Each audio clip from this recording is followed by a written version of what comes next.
J'ai pas la moindre putain d'idée d'où tu pourrais te téléporter. Hein.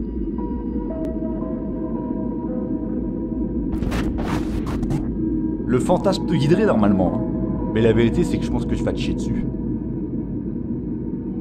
Déjà qu'à l'intérieur d'un vortex tu te sens moins le centre du monde, alors envisager de te confronter au titan de la nature ça va être pire.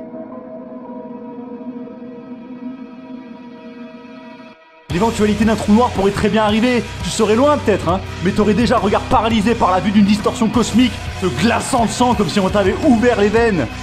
Parce qu'au-delà de croire que les étoiles les plus lointaines sont visibles à l'œil nu, en vérité t'as l'impression d'être dans une chambre noire, bloqué dans une autre dimension, sans aucune notion des lois de la physique.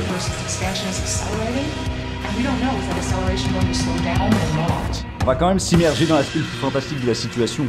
La nébuleuse d'Orion, découverte et étudiée par multiples générations de scientifiques, considérée comme une merveille de la nature, n'a pas son titre au hasard.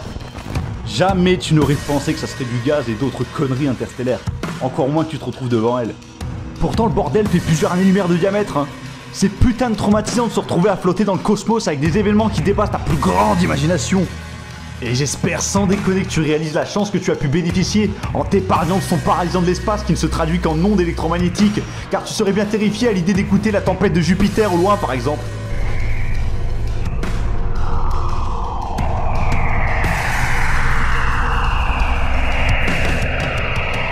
Et arriver dans cette dernière serait bien contre ton gré, parce que se bouffer des vents à 700 km/h dans la gueule, c'est clairement pas ce que t'aurais espéré pour ton exode galactique.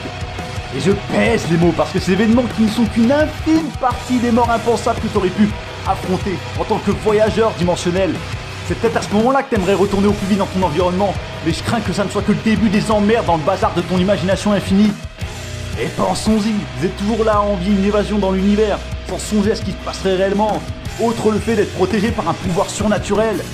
Fluide corporel dévasté par la pression, exposition aux radiations solaires, congelé par le froid du vide cosmique, toutes les théories sont aussi glauques les unes des autres. Ta vulnérabilité n'a jamais été aussi exposée au grand jour face à ces colosses de la physique.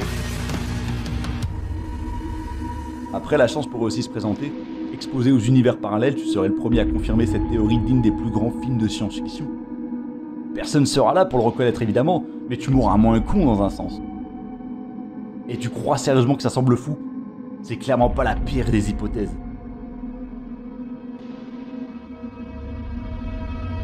L'apogée n'empêche serait d'arriver devant une hypernova, parce que quitte à crever, autant le faire avec spectacle. Du même principe que de spawn devant la formation du Big Bang, s'il a bel et bien existé, malgré que dans la vérité il serait même pas possible d'y parvenir physiquement.